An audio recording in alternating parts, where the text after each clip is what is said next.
What's up, gang? Welcome to The Greatness Machine. I'm your host, Darius Mirshahzadeh. I'm so pumped to have you here with me. Now listen, The Greatness Machine, we're about two things. Number one, people who are living their passions. And number two, those who are creating greatness in the world and doing both of these things despite the odds against them. Each episode, we're going to feature interviews with game changers, business leaders, telling us their origin stories, what made them tick, what got them to where they are now. Why? So it can help you step into your greatness within your life, your business, and your career. Occasionally, you might hear a few solo episodes from myself, moi, as I say, as I leverage my 20 years of entrepreneurship as a CEO and founder to help you grow and level up in your journey to scale your life and your business. So come be a fly on the wall, enjoy the conversation, and I'm stoked to have you here with me. Guys, welcome to this episode of The Greatness Machine. I'm your host, Darius Mirshahzadeh, and boy, do we have special guest Zoey Charif is in the house. What's up, Zoey? Hi, I'm happy to be here. Yeah, the feeling is mutual. Whew. All right, so I'm reading this book right now. Let me see it. God damn it! I meant to look it up before the show. Hey, audience, like hold your horses. I have something fun to talk about here. Dum de dum dum. All right, so there's this book that just came out by this guy, and the audience will be stoked because we're interviewing him next month, called Inner Excellence by Jim Murphy. Have you heard of this book before? I haven't. Zoey? It's a really good book. So this guy was like a professional baseball player, and he wrote this book around like how do you become excellent, and it's like the mindset, and it's a beautiful book, and it's like it's what most people probably would not assume. There's like the science around performance. It's really cool. And I'm listening to the book, and I've been this has been my book of choice for like I've been slow on it because of the holidays, so I'm about halfway through. And there's a whole chapter on your name that comes up. Wait, seriously? I swear to God, there's a whole chapter like about your name. And so I have a friend whose daughter's named Zoey, and I was like, oh my God, I wonder if Chris knew what meaning of his daughter's name was. Right now, I have a lot of friends who are Greek, and it's the origins of your name are Greek. So I wanted to ask you, like, do you know the origins of your name? Yeah, well, actually, so my real name is actually Erodes, and Zoe became my nickname for a long time, and that just sprung into Zoey, and people were actually telling me what the name Zoey means, and I believe it means life in Greek, or source of life. Am I right in thinking that? Yeah, so it translates to life, but it represents a full and profound sense of existence, vitality, and purpose, which it's like living life to the fullest. So it's not just life. Yeah, anyway, like I'm a big believer that we represent our names, and so I was like, oh, I wonder if she knows like what her name means in like the truest sense. So love having a Zoey on the show. I think you're the first Zoey I've had on the show. Well, I appreciate you sharing this with me, because you're right. I definitely feel like I embody that, especially since I changed my name, because it was Arizo for such a long time. It's only in the last maybe 7 years that I became Zoey. And since I became Zoey, I truly believe I've seen a shift in my life in terms of purpose, in terms of my drive, also in terms of how people receive me. So yeah, very interesting. I'm going to look into that. Yeah, that's, well, sometimes the name chooses you, right? So there you go. Love it.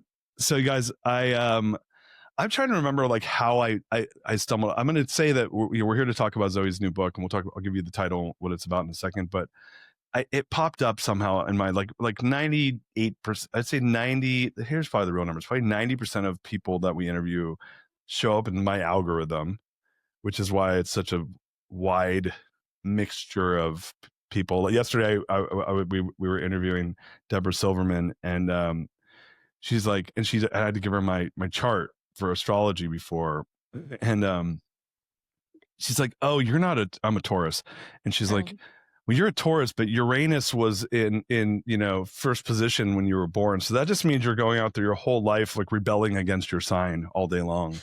And that's why you have such a mixture of beliefs and like you want to learn everything. That's so funny. Yeah. Do you feel like that's true?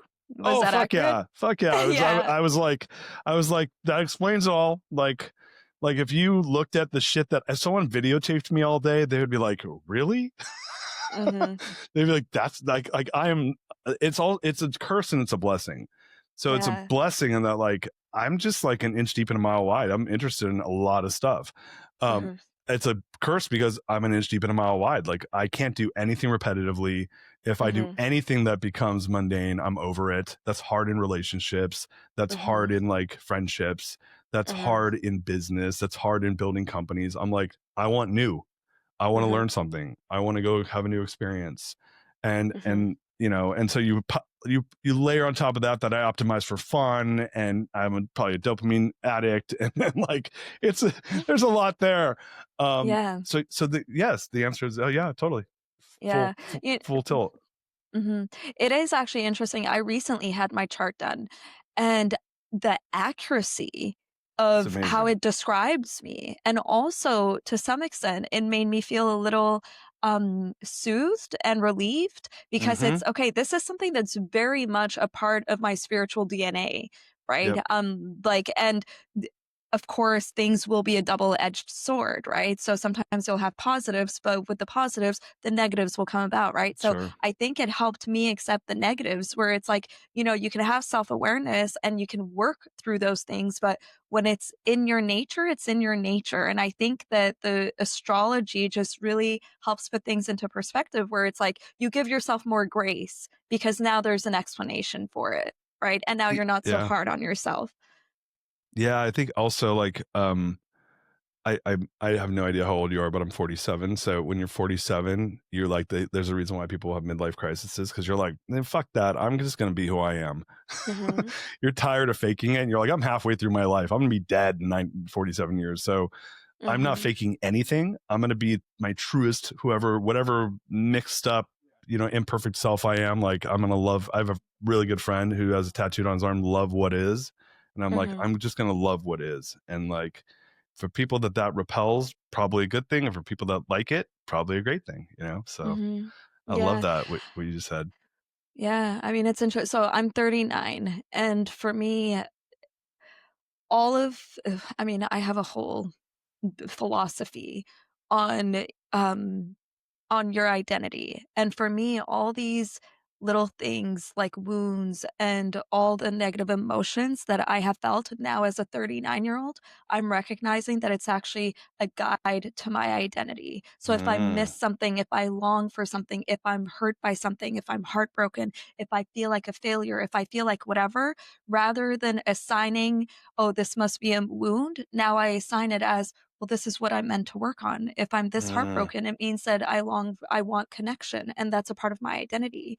And seeing my chart, my astrological chart actually has confirmed that all those things that make me feel like crap, right, is actually guiding me towards fulfillment and purpose and identity, right? So I don't know, for me as a 39-year-old, rather than saying, F it, it is who I am, right, accepted, for me, I allowed it to be more of a guardrail, right, and a guide towards, okay, how can I grow and how can I be closer to who I'm meant to be or who I want to be? Yeah, I love that. By the way, like you guys, we're going to be talking about Zoe's background in a second, but she's Afghani, and I'm like, us Middle Easterns, we just age like fine wine. So anyone, I'm like 39. I'm like, you look like 10 years younger than that. And so Exactly. I'm like, yeah, sorry, white people. Yeah, that came from him, guys. That was not me. Yeah, I went there. I go there all the time with my white friends. I'm half white, so I can talk shit. You know, so it's like I'm like just making fun of myself. Half that didn't win that battle of aging. That's funny. Well, my husband's white, and I poke fun at him all the time. So I feel like I have some rights here too. Yeah, but totally, to the audience, if you're white, I'm super fine with all of you. wear your hats, wear your sunscreen. Don't go outside that much. Aww. Yeah, I know. Poor people. It's no comment. So sad. I'm so sad for all of you. It's okay. We have our own struggles as Middle Easterns that I'm not going to talk about on the show, but believe me, we have our own struggles. So at least they can go to their home countries. like I haven't been there in 45 years. Like it's not because I don't want to go. Can you imagine if I flew back to Afghanistan? Oh my God. Right? Yeah. the internet will be cut. I think the internet is not where actually, I'm not going to get started on the situation Yeah, in yeah. Afghanistan, So but 100%. Yeah. I mean, there's probably some white Middle Easterns too that I feel pain for, but like down deep, they have Mm, like the olive colored like DNA. mhm. All right, I've this show has completely gone sideways. All right, so guys, I'm gonna give you guys a little bit of Zoe's formal bio. So I invited her to the show because she wrote an amazing book called Author. She's the author of Love Can, in fact, be calculated, demonstrating expertise in combining analytical thinking with human insight. So I have unfortunately I haven't read your book yet. It's on my list, but I was like, all right, like love, calculation, like demonstrating expertise. Like, are we talking about Mhm. falling in love? Like, so I would love, first of all, Mhm. awesome. Congratulations on writing a book. I actually wrote a book. Thank you. So Mhm. I know what it takes to write books. It's like a lot of work. It's like birthing something. You are Oh, now yeah. an authority on this matter. And that's like, in no matter what happens, like you will become dust, but your book will survive. So like that Thank is such a cool thing you. to have put out into the earth. And I honor to another fellow author. Congratulations to you. Thank you so much. In fact, I'm probably not going to have kids. I'm pretty sure I'm deciding not to have children. So this is going to be what's left of me and what's left of my identity. So I'm super excited about it. And to your point, oh my God, it was such a journey writing this book. The idea came to me 20 years ago when I was in Mm. school. I kept it in my back pocket whenever I was in a relationship. I would listen to my friends' stories, my and observe my parents go through their stuff. And every single time I was able to apply this theory. So eventually I went to school for data analytics and I confirmed that yes, in fact, I can calculate love. I can do it. And I can predict whether two people will stay together. Wow, that's Hmm. amazing. So I want to hear some, like, I'm just assuming that you just, that you weren't this like love, statistician, data scientist, like what, I don't even know what to call you, but like Hmm. we're normally not born that way. Like, was this like an area that you were always kind of interested in? Have you always been kind of a nerd, but also like interested in relationships? Like, give us some of your origin story. Yeah. So I studied criminology in school and I had this laser focus on human behavior. I don't know if it's the Scorpio in me or what, but there's something about human behavior that I've always found extremely intriguing. I'm also a very emotional person and a sensitive person. So with being in love, with having all these relationships, right? I needed to understand my emotions. And because again of the sensitivity, I'm like, there is this laser focus of I just want to understand it. I need to know and I need to predict and all of that. So when I was studying criminology, I was cheated on. And when I was cheated on, my Mm. focus like shifted from criminality to love and relationships. So I just remember browsing everything that I could online.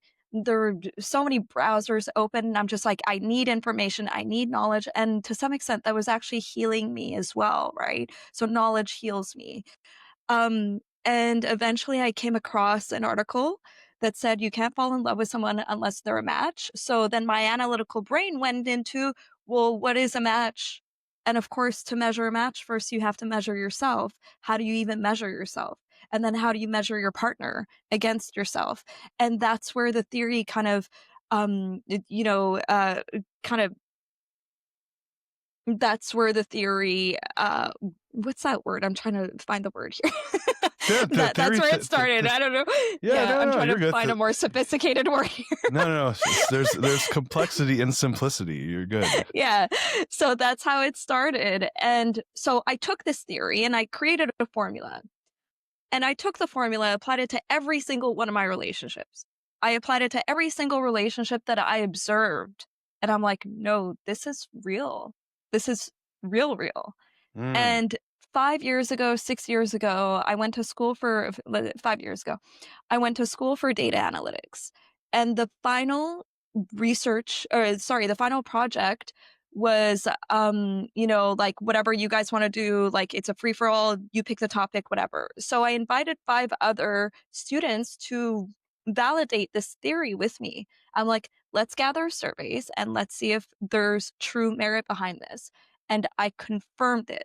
I confirmed it. So then as I was writing the book, I expanded the survey takers to 300 Mm-hmm. rather than just at 80. And once again, it was confirmed. So that's basically how this whole thing started. To make a very long story short, I'm just a sensitive person, but also highly analytical. I needed to understand my heartbreak, and I came up with a measurable formula to make sure it doesn't happen again. I love that. You're like left brain, right brain. So let me ask a question, because you're saying you confirmed it, and so Mhm. the like left brain in me is like, what does that mean when we say like when you confirm, like, and I have not read your book. I mean, I'd love to like test it against myself if we can on the Mhm. show. Of Is that course. can we do that? We can. It might take a second. Yeah, So, that's okay. The uh audience can wait. Okay. Okay.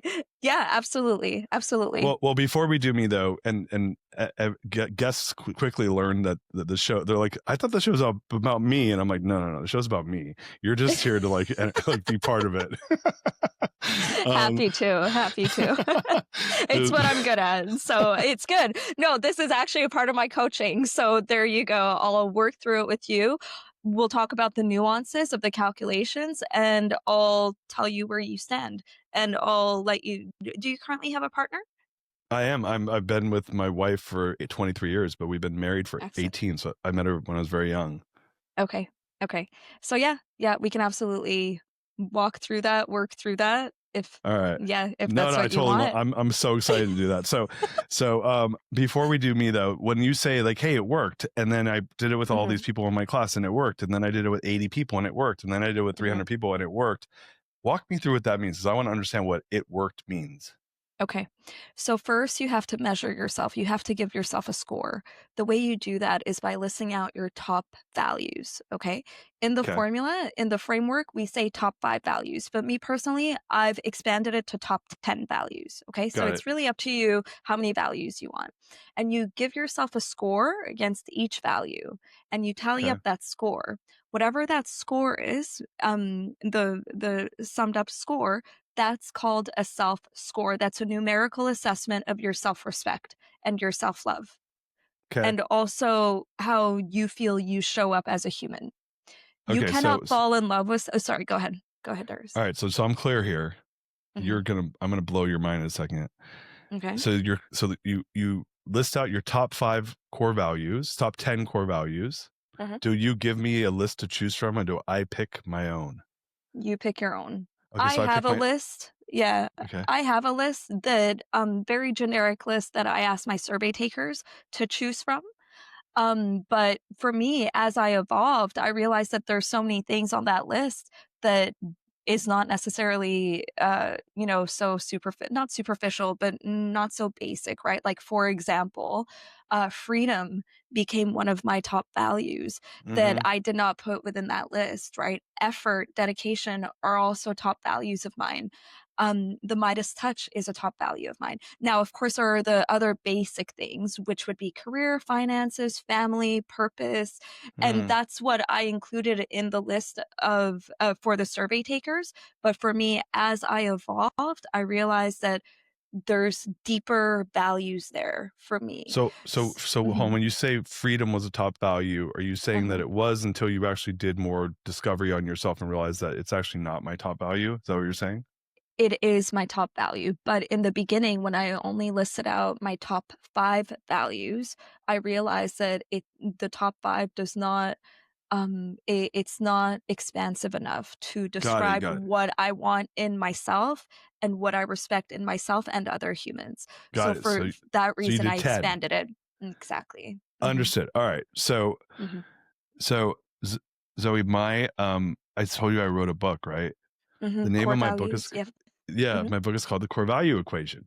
mhm, So I'm like a core value like fanatic. So mhm. I'm so happy. I did not realize this your book, like the foundation of your book is based on values, which makes total It sense, because is. Yeah. I say core values are the language of accountability in our lives. So like, and if you have a core value, you cannot be in relationship with someone where there's a core value friction. Um, same internally in a business, and they can't be at odds with each other. So you don't have to share the same values necessarily, but they can't be at odds with each other. So, okay, you knew this. I was like, are we talking about core values right now? This is amazing. All right, cool. So top 10 values, you figure out, you self-assess your top 10 values. Then what? And you give yourself a score. So imagine you're an 80%. So you're evaluating yourself in terms of how well you feel you show up based on your values. Just because you have a value does not mean you're necessarily putting time and effort towards that value, right? If career is one of your values, right? But for whatever reason, you're just not feeling motivated to push through that. Well, you're going to give yourself a low score. What does that mean? Low self-esteem. So, I mean, there's so much to talk about with the self score. There's so much that I've learned through building this relationship framework that it actually all starts with the self score, because that's a numerical assessment of your self esteem, your self love, your self trust. So for women, on average, we score 76% on average.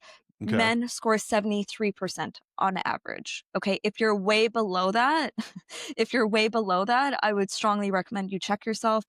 If you're above that, then excellent. Just keep working on yourself, right? So here's the thing. Now, going back to the relationship and the prediction of whether you should be with someone, should not be with someone, or whether you guys need to come back to a place of alignment. If you are an 80%, you will not fall in love with someone who's way less than 80, or even just slightly less than 80. Why?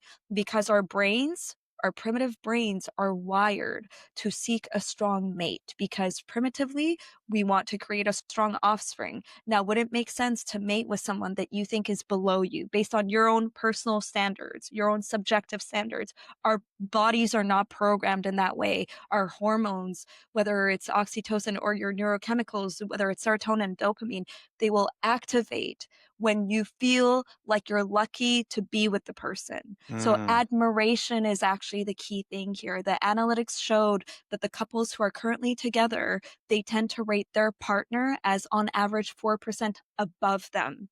Not an exact match. 4% above them. They need to feel admiration. Oh, Here's the interesting part, though. If they were just 5% below them, 5%, that doesn't sound like a lot, does it? They tended to be in an on and off relationship. 5%. So literally, the brain will say, I am not willing to put an effort towards something that I feel is below me. And so we found also when the partner was minus 10%, it's a mutual breakup. Okay. The interpretation here is, once again, hey, if I think that you're below me, I'm not going to put my best foot forward. I'm not going to care to meet your standards. I'm not going to care to have positive communication. I'm probably going to treat you like crap, not care about taking you out on a date, blah, blah, blah, blah, right? But if that partner is on average 4% above, that means you care. That means you're going to do your best to be a good human and to fit their standards and to be kind and compassionate. Now, that's the general theory, but of course, with the partner, you don't just measure them based on the values that you have to measure attraction. So for the partner, there's a secondary component where you pick your top 5 trait preferences, and that's going to measure magnetism. That's going to measure familiarity. It's going to measure just your what's it called? Attraction, your attraction, right? Can I ask a question though, to go back to the values, because yeah. I'm so enthralled right now. Okay, so I measure my top 10, and my wife or my partner measures their top 10. And when I measure them, am I measuring them against mine or them against how they rate themselves? Against yours. Oh, against wow. Yours. So if I have, oh, interesting. So I say, so let's say my number one core value is happiness, right? Now, I have questions around aspirational values, because I tend to have aspirational values in my values where they're like, I know I need to be feeling that way, but like I'm not always feeling that way, right? So, for instance, my number 6 core value is balance. It's not what I have names for them, but I call it balance. It's essentially feeling balanced. Really, it should be peaceful, feeling peaceful. Mhm. And that's not, sometimes I have no peace in my life. Like I'm dealing with like some gnarly shit, especially I do some crazy stuff in business, and like this is like far from peaceful. Right. Mhm. So I that's one where I'm like, hey, it's aspirational.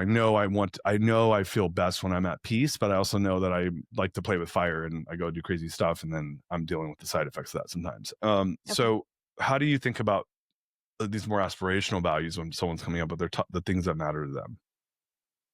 I mean, what you're describing, the conflict that you're describing, to me is a conflict between values and trait preferences. You can have the value of peace, but you can have a trait preference, which is something more internal, more based on your subconscious and your DNA, that's more adventurous, like not wanting to be bored. Right. Mm,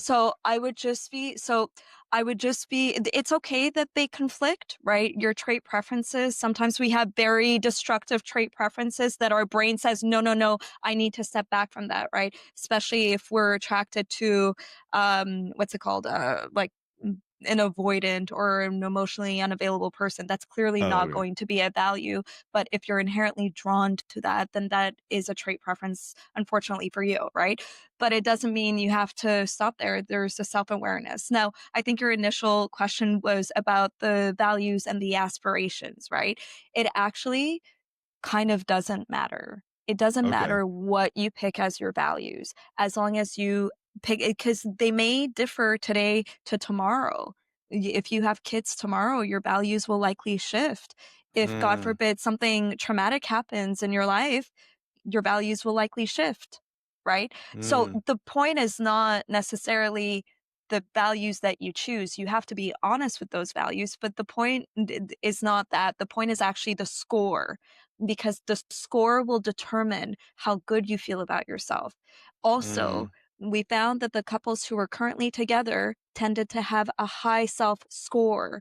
Even if you have just a slightly below normal self score, those were the relationships that weren't going the long haul. So mm. that cliche, you can't love someone unless you love yourself, has been directly confirmed through the analytics that the people who are currently in a relationship trusted themselves. They had Mm, their list of values and they felt like they were winning. They felt like they were winning in life. yeah, interesting. So, Mhm. do you think like is there any data, or this is fascinating by the way. So I don't want to go to the character traits in a second, because it makes sense, right? Like, hey, I share the same values, but like that person's not my, like that person's like, I love the way they think, but they're not my type, right? Would Mhm. be like, Mhm. like we're at least it's funny as I say that, like all these like physical traits are running through my mind, but Y- or personality traits, right? That are not necessarily value traits. They're more just how Mhm. people show up in the world. And so when we talk about God, I lost my train of thought. Oh, so we have these people, these two ways we assess. And then when oh, I know what I was going to ask. So when we look at different generations, right? Uh-huh. Like at my parents are boomers. I'm a Gen X. My sister is a millennial. My kids are Gen Alpha. They're Gen Z now. Is there any Mhm. difference between generation on how this works? Are you Yeah. seeing stuff in the Yeah. data on that? The formula itself will always stay the same, but yes, we separated the survey answers by age groups and by gender. So, yes, one thing that was number one across the board, did not matter age, did not matter age, was dependability and reliability. So, not only Mm, did they want to feel like they were dependable and reliable, they also expected that from a partner. So, everyone wants a rock, essentially, which makes perfect sense because I genuinely feel that that's where relationships break down, that number one value of dependability and reliability. But I will say that the younger generation tended to choose purpose more. I did not mm, see purpose within the middle generations, which made me kind of sad, because one thing I found for myself is that purpose was a natural medicine when I hit my rock bottom. My book is my yeah. purpose, and I hit rock bottom maybe 4 or 5 years ago. And when I did that, I'm like, let me just dive into my book, right? Let me just write, write, write, write. and it was my natural medicine. And the fact that right now we have these middle generations, because I believe the older generation also picked purpose. They're the Oh wow. boomers. I think I'd have to double check that. But there were some slight differences. But the middle generations, we're the generation where we went to school, maybe we are very career focused, we have to get our family, we have to perform for social media, we have to do this, we have to do that, everyone is watching us, we have friends and family who are doing it, why am I not doing it, right? There's so much pressure on us to conform in a certain way, and that showed in the analytics. Whereas I found that the younger generation did not conform in the same way, and the older Mm. generation also did not conform in the same way. So I thought that was interesting. I'd have to, if you are curious about the analytics, if you go on my website, lovecanininfactbecalculated.com, there's a tab for the analytics, and you'll see what the top 5 values are for both men and women based on their age group, and top 5 trait preferences for men and women based on age group. So the data is there. Mm. The data is there. I just don't know it off the top of my Yeah, head, no other than worries. the trends. Yeah. Yeah. I was gonna make a joke that the middle generations were the last generations where they could hit us in school, and so I'm like, I'm pretty Assholes. sure, yeah, fucking, we got beat. Like they beat the purpose out of us. Now we're just healing ourselves through parts therapy and Oh reclaiming God. our childhood. Oh God. Dude, our generation, dude, we've seen some shit. Yeah, And bless the younger generation, they have no idea. No fucking clue. No idea. So Oh I my grew up in God. California in the 1980s. That's when I was like age like what 3 to 13, and or 3 to 12. And there used to be a television commercial that would go on at like 10 o'clock at night, and it would say, "Do you know where your children are?"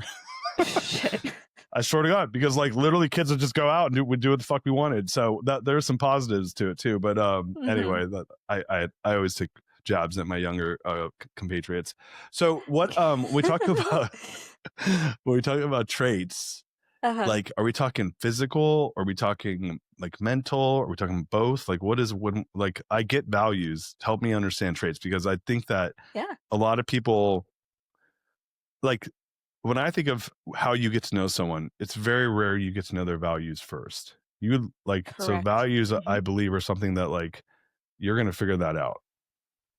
Traits, you're like, that's the sugar high, right? That's like, ooh, look at that person. Oh, they're making me feel this way. And like a lot of times, like you're pretty deep into that thing, like hooking up, dating, whatever, well before you figure out what type of a person they are. And then you're like, oh, this person sucks. Like they're lazy as fuck. Completely. Like they're a flake. You know, all these things where you're like, I'm out. Like this is a complete waste of my time. At least when you're young, I believe that's way more true. I think when you're older, people kind of like learn and they take their time to get to know the person. Maybe some people, not everyone. And then there's like just a random hookup where you're like, I don't give a shit what their values are. I just want to hook up with them. So I'd love to learn more when you're like, Darius, what do you really think about? How do you really think about this? Like, no, I mean, everything you're saying is on point. So when we're talking trait preferences, it can be emotional, it could be mental, and it can be physical. So physical can be, do you have a specific body type that you enjoy, right? Or a specific like dark hair, blonde hair, whatever, right? People have their own trait preferences. Nothing against it. Nothing against it, right? Now there's more to that. Of course, personality traits like emotional intelligence. That's not so, yeah, you can maybe value that, but that's actually something that's very inherent. Humor is very inherent. Intelligence is very inherent. Those are the things that are a lot harder to fake or a lot harder to shift or change. Whereas with values, you can make a decision to be more career focused. You can make a decision to work 10 hours a day, but can you make the decision to be driven? Can you make the decision to be so motivated and hyper focused and alpha? And can you make the decision to be a leader? Maybe you can decide that for yourself and work on rewiring your subconscious for that, but it's not the same. There are some things that are just inherent within you. So we actually found that men tended to go for more nurturing traits, right, for their trait preferences, they really enjoyed emotional intelligence as one of their top 5 traits. Also, drive and ambition was very important for women, right? Again, you can have a good career and you can make decisions within your career, but there are some things that are just so within you. Same thing with humor and intelligence. Yeah, you can choose to be knowledgeable. In my opinion, that's very different to intelligence, in my Sure. opinion. Of course, you can learn to be intelligent, right? The more you gain knowledge, but all to say your values are lifestyle choices and things that you respect in people, whereas trait preferences are those things that automatically hook your brain and automatically hook your body into thinking, ooh, I like that. Or so we're not talking respect, we're talking attraction, like Right, what right. gets you. Mhm. So when you guys look at trait preferences, is it more how much of it's physical versus non-physical? I'm curious like how that weighs out. So actually in the list of trait preferences that I provided survey takers, I only had one category for physical. I put physical, body type, and something else that had to do with like your physical appearance as one. Everything else, which was maybe about 10 or 15 other trait preferences, they were all emotional and mental. So it was beta, alpha, emotional intelligence. I also put destructive trait preferences because sometimes you like what you want and you like what you like, right? Look, there's a reason why some people fall into very destructive patterns. It's because there's Mm, something within them and within their subconscious that says that's familiar. Because it's familiar, I feel attracted to it. Not all the time, clearly, right? But if you're another example, right, is some people tend to fall for the avoidant attachment type, or some people tend to fall for controlling people, or mm. toxic masculines, or toxic whatever, right? Or toxic feminine, Sure, whatever you want to sure. call it, right? That's not something that a human would look at and say, yeah, that benefits me. Values are what benefits you, right? But sometimes we like what we like, which is not necessarily a good thing. The self-awareness is very important, in fact, right? But hey man, if your body wants that, then. And I will say also, talking about rewiring, so the one example I give in terms of how difficult it is to rewire your trait preferences is by asking the question, can you control what you find funny? Oh no. Can you? You Yeah, just no, not really. Exactly, exactly. No. The brain already knows. Your body already knows before your brain has had a chance to process. There's something about humor where it's like it's instant. That's the same thing for attraction. Yeah, you can try to not be attracted to something, especially if they're destructive, but I think the better way to approach it is to be honest with yourself with whether you are attracted to destructive traits, and if you are, then catch yourself and don't let yourself spiral into a relationship where it's clearly going to be destructive, and give yourself more grace and more room to put emphasis on the values rather than your trait preferences. It may not be as fun. Maybe you won't get the same dopamine hit, but at the same time, you're going to save yourself from a lot of self harm. Yeah, I have to shut myself up because I'm about to say inappropriate shit. I'm like, yeah. So if you have daddy issues, like, come on, get over it. No, um, it sucks, right? Because a lot of those like attractions to negative traits, familiarity, probably comes from deep wounds, childhood Exactly. trauma. Probably some pretty gnarly stuff that is not great. Maybe some of it's just biological, to your point. Um, Yeah.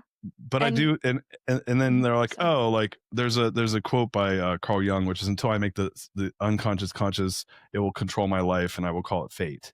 Right. So Mm-hmm. like I think the rewiring is like, well, why the fuck do I feel that way?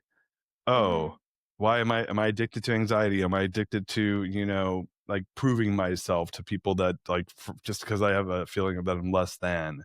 Mm-hmm. So there's all these things that I think that you probably can change those aspects of yourself through like deep work and like not betraying yourself. But I think that takes a lot of work to do that stuff. And most people probably haven't. I mean, what are your thoughts Exactly. on that? I mean, I agree with you. Your nervous system will react a certain way that your brain may not agree with, but your nervous system has its own little code, right? So if your nervous system or your brain decides that someone makes you feel familiar, even though that familiarity is rooted by very dysfunctional, traumatic, family past, whatever it may be, for me, the first step is the self-awareness. So when you lay out if you have bad luck in relationships, my suggestion is to lay out your trait preferences, not based on what you think you want. It has to be based on your patterns. So if you have a pattern of going for, let's say, only older men, for example, right? Put that down. If you have a pattern of going for women who tend to be more plasticky, nothing wrong with it, but put that down because that's your pattern. If it's a pattern, that means that it's a trait preference. That means that your body and your mind is inherently magnetized to that. Okay. Now, from this list of trait preferences, you should hopefully get an idea of why some relationships worked and some did not. Okay. Now, also lay out your values too, because to your point, sometimes on paper someone's perfect, but why is it that the butterflies are not there, right? Well, one way to figure it out is to actually write it out and to measure that person against each of the trait preferences. And if you see that that person is hitting a lot of the destructive trait preferences, my suggestion is have some self-awareness. And for that particular person, just say, no, not this time. And Yeah. that's how you slowly start to rewire what you find attractive and what you find deserves you and what you deserve as well. Have you so I have two questions. One is, have you had people reach out to you and they're like, "Zoey, thank you so much. I totally dumped my boyfriend because of your assessment." Have you gotten that feedback yet? Like, Not yet. oh, Not yet. you're gonna get it. Thank you so much. I dodged a bullet with that one. He checked all the boxes on being hot, but he was not funny or cool or confident. Oh, And man. you know, God, well, that makes me feel bad. Can I say one thing also, though? The yeah. goal here is not necessarily to say, no, thank you. Okay. That's not the main goal behind this. The main goal is to have a strong self score, to have good self awareness, and to come into alignment with a partner by way of communication. Just the way you would describe your love languages, this is just something like that on steroids. It's a checklist on steroids where you can communicate to your partner, here's what I need from you. So if that partner has a destructive trait preference, let's say lack of availability or an avoidant attachment style, but one of your values is in fact dependability and reliability, as you can see, there's a huge mismatch here. Your mind knows that it's wrong for you, but your body's like, oh, fuck, but it feels so good. Right. So, what you should do in that case, if you care about your partner, is show the partner, hey, I like you so much, but I really need you to work on this stuff. Because if you don't, a part of me will want to bail, right? And I'm not going to be able to work on it. It's too draining. It takes away from my peace of mind. So, yes, you may see all these misalignments and dysfunction. Yeah, goal for sure is to catch on to the red flags if it's early enough. But if you're in a relationship and you're doing this formula, I'm not saying, hey, bail out and you're done. I'm saying communicate that and see if you can make it work. And if you're beating a dead horse, then this is just another tool for you to assess whether you should stay or you should go. And this should give you the confidence to make that decision. Just the way a therapist would tell you what they think, friends and family will tell you what they think. This is just another tool, but this is measured. We're talking numbers, and numbers will not lie. As long as you're not lying to yourself, these numbers will not lie to you. I love that as a way to have a transparent conversation on what you need, right? Because at the end of the day, like with awareness comes choice, and you can have the option to say, look, like you're 47% on like being reliable, and I need 73. And so you either like, you can do whatever the fuck you want, but like 73 is the number. And until you get there, like we're probably going to be done, you know? Exactly. And the And, best way to I'm sorry, Darius, go ahead. no. It's a really like, I mean, I'm saying it in jest a little bit. Like I'm not going to really show them that, but I would just say like, look, like this is just a deal killer for me. I mean, I've had relationships in business and in personal life where people just show up a certain way and I'm like, look, it doesn't work for me. Like it gives me anxiety. It makes me, like I upset. I'm wired a certain way where if you're doing X, Y, and Z, it pisses me off a lot. And like, I don't feel that way. So if you're just not capable of showing up in a better way, then we don't have to be friends. We don't have to, we don't have to, like, we can just be more like less good friends. Like we can, I don't want to depend. I think dependability is a big one. Right. Mm-hmm. And I've seen that in business a lot. If I see like I'm showing up and they're not, I'm like, all right, if I'm trying to win them over for a deal or something like that, that's fine. But at some point, if you're going to go into business with somebody, I'm using business as an example because I think dependability is a big deal in business, and they're not dependable. I'm like, peace out. Mm-hmm. Like I've had that happen in relationships, like again, business relationships. My personal relationships are more different. I've been with my wife so long that some of the stuff you're saying, I'm thinking about friction points we've had or areas that we've improved upon. And it was us getting clarity on each other's, where we were not aligned in probably each other's values. Mm-hmm. I would Mm-hmm. love to take this assessment with her. Yeah. So that's really fascinating. Sorry, I interrupted you, but go ahead. And do you remember what you were going to say? Yeah, no, you didn't interrupt me, but I was gonna say that my husband and I, we took the test together. When we first started dating, I did it just on my own, I think after a month or two. And he was above me by a few percent, right? Which is a Mm, good sign. Yeah, exactly. So then we did it together 6 months in. He was still above me, which is once again a good sign. Then we got married, and 1 year into our marriage, we became misaligned. And mm, there were things in my values that he was missing out on, and there were things within his values that I was missing out on. So we both did the test. We shared our scores. We said, no blame game. F what happened. Let's just work on that, please. Right? And we did. And we did little by little. So, all to say, this is actually a very powerful tool to express what you want and show your partner where they stand in your eyes. And if they're not meeting those standards, like I said, the body and our brains will inherently become turned off. mm. And no spouse wants to hear that or to feel that Yeah. Yeah. because, right, No, this yeah. is not. It makes sense. Yeah. Well, like if you don't admire your spouse, you're like, that's like the minute you said that, I'm like, oh yeah, like you always have to, even if you have very different like systems, like value systems, you have to Mhm, appreciate who they are for you have to really be like, I love that about them, right? mhm, And mhm. it can't be at friction with your own. So that makes total sense. And the minute you start being like, hey, like I want a significant other that's showing up differently than the way mine is, like that's a bad situation to be in, you know? It really is, especially if it's chronic. It's one thing if someone had a bad day, right? That Sure. happens. It's one thing if someone had a bad week, right? Which is still difficult on the partner. But when we're talking chronic, like fight after fight, event after event, where whether we're talking about dependability or any of the other top values, right? That number, when it gets chipped at and that partner does not work on rebuilding it, your brain and your body will eventually say, "Fuck this. I don't know why I'm here." Right? And it's hard, especially for couples who have kids and a mortgage. So Yeah. I do want to empathize a lot with, the misalignments that are happening when there are such strong ties, right? Because that is really hard. And I guess also that's why I'm trying to say the goal here is not to bail out. The goal is to communicate. But if you're beating a dead horse and if it's coming to a point where it's chronic and you're not being heard and there's severe misalignments, this is your answer. Do what you will with that. Do what you will with that.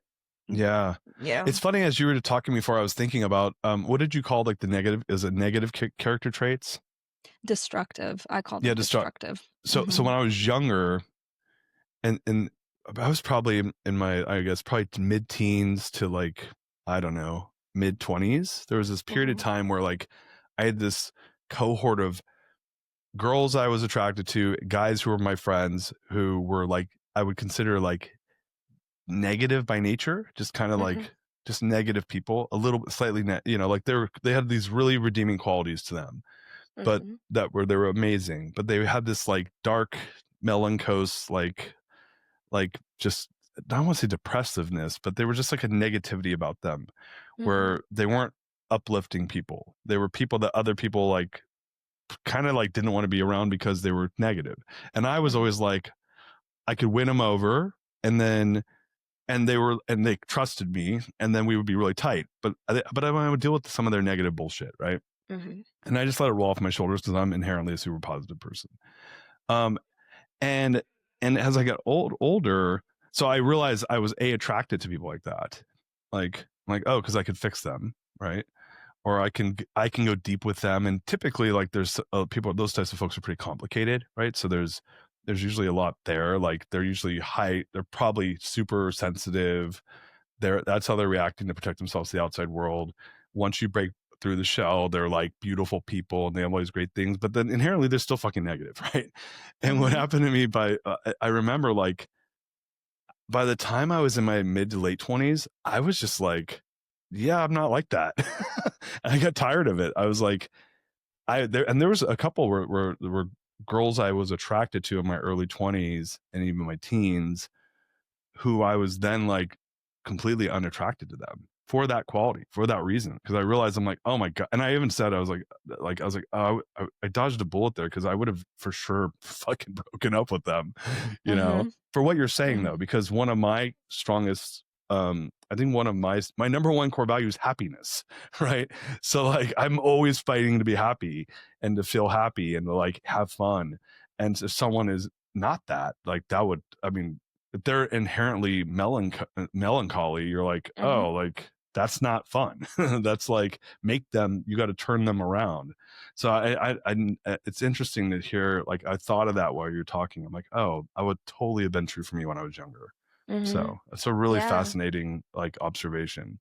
Yeah. I mean, that's all data, right? All the experiences that you have. And that's kind of what I was saying earlier. If you feel hurt, if you feel wounded, if you feel desire, if you feel longing, if you feel whatever you feel is literally your guide towards your true identity. So for me, I didn't have peace of mind within my top 10 values, right?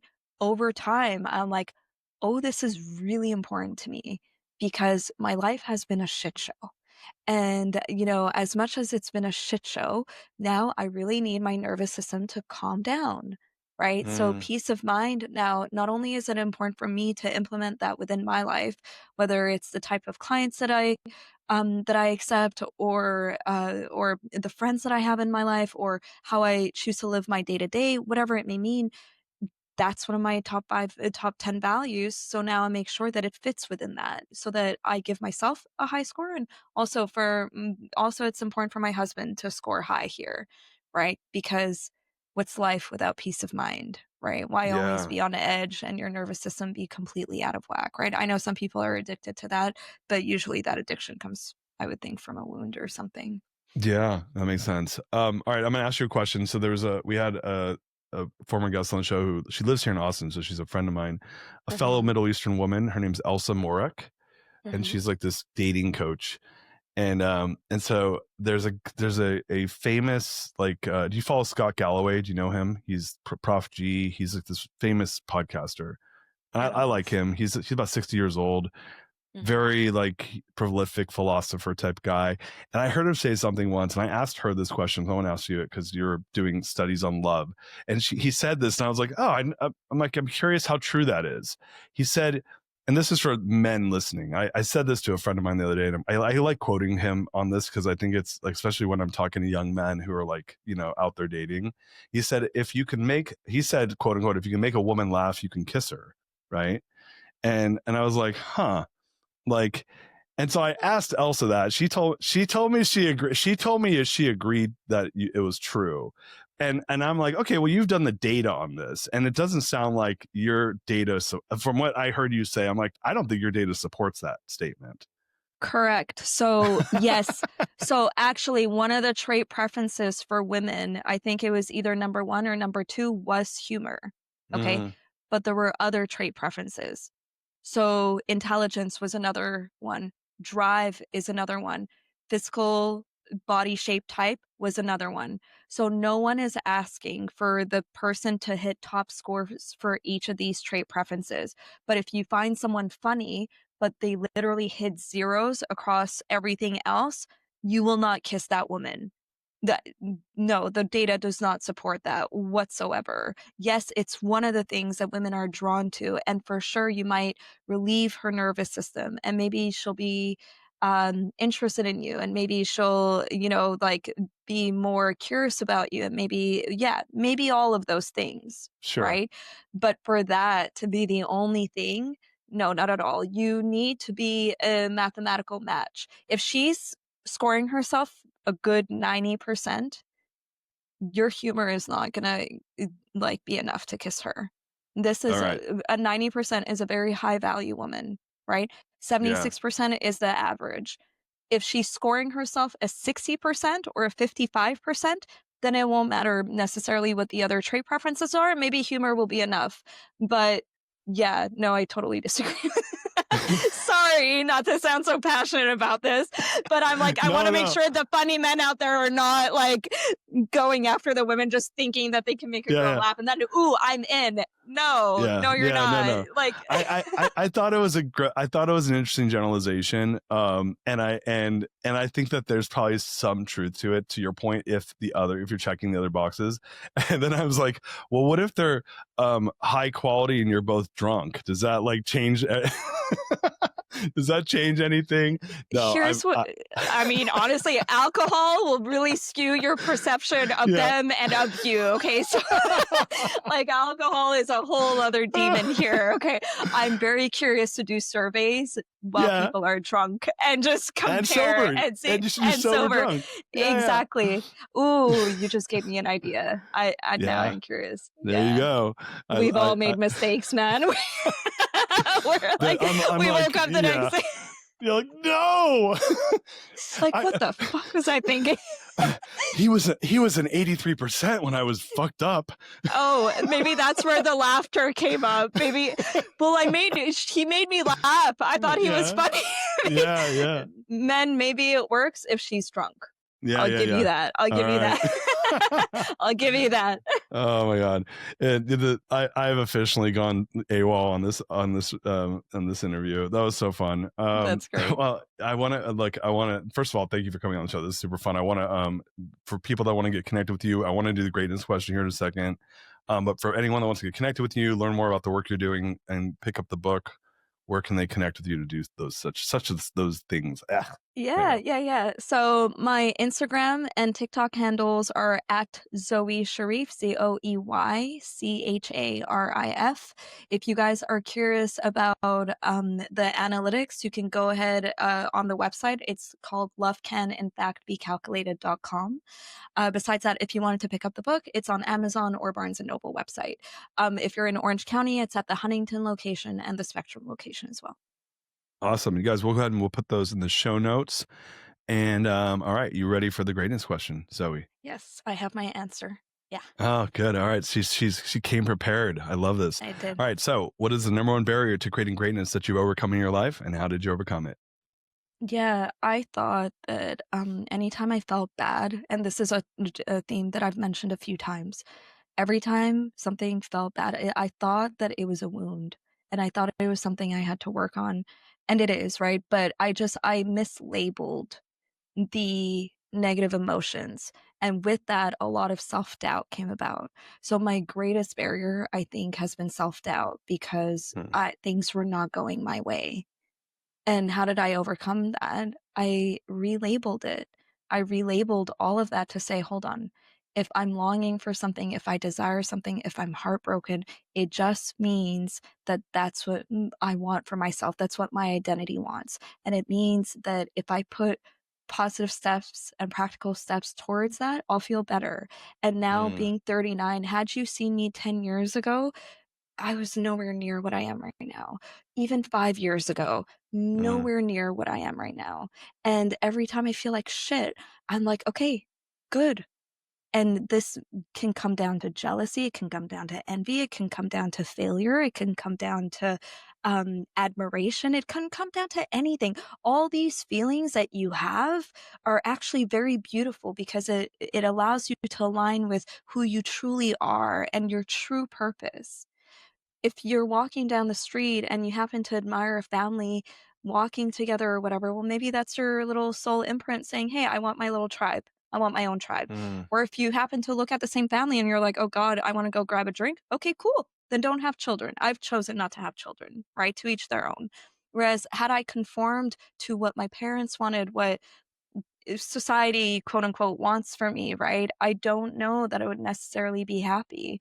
So all to say, I overcame self-doubt by trusting myself, trusting my feelings, not just the positives, but the negatives too. And I relabeled all of it into reminding myself, this is just where I'm meant to be. And it's just my angels or God redirecting me. That's it. I love that.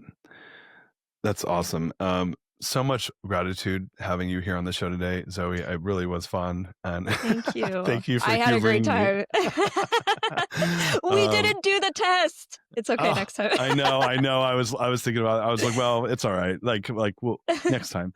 Next time. So you guys, for listeners, this was such a treat. Go out, get the book, support Zoey.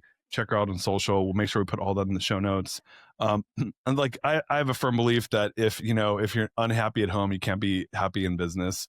It's really a reflection of your life. And so this is one of the reasons I dive deep on this stuff, because it's an area of my life that I put a lot of effort into, to make sure that I can be my best in professionally. And I want our audience to, like, there is no like one size fits all where you're like, oh, I kick ass at work, but my home life sucks. Like, that's not a good life. So I'd love for you guys to check it out, and use it as a tool to have more candid conversations for those of you that have significant others. For those of you that don't, get more clear on who's going to be a good partner, because we know it's hard to build great things and we need great partners to do that with. So huge shout out to Zoey for building this amazing book and tools. And until next time, peace out, everybody. We love you. She's my lover. You are listening to The Greatness Machine, and that's a wrap for today. Listen, if you love what you heard, subscribe to the show on whatever podcast platform that you're tuning in on, so that you don't miss any of our future episodes. We have tons of great people coming on, and we're stoked to have you here to enjoy it with us. Leave us a review. Tell us what you love most about this particular episode. We love getting the reviews. We love to see what you guys love most. And if this particular episode, made you think of someone who's leveling up in their business and in their life, print screen, share it with them. Leaders are the best givers. And after all, we're all here to support and grow with each other.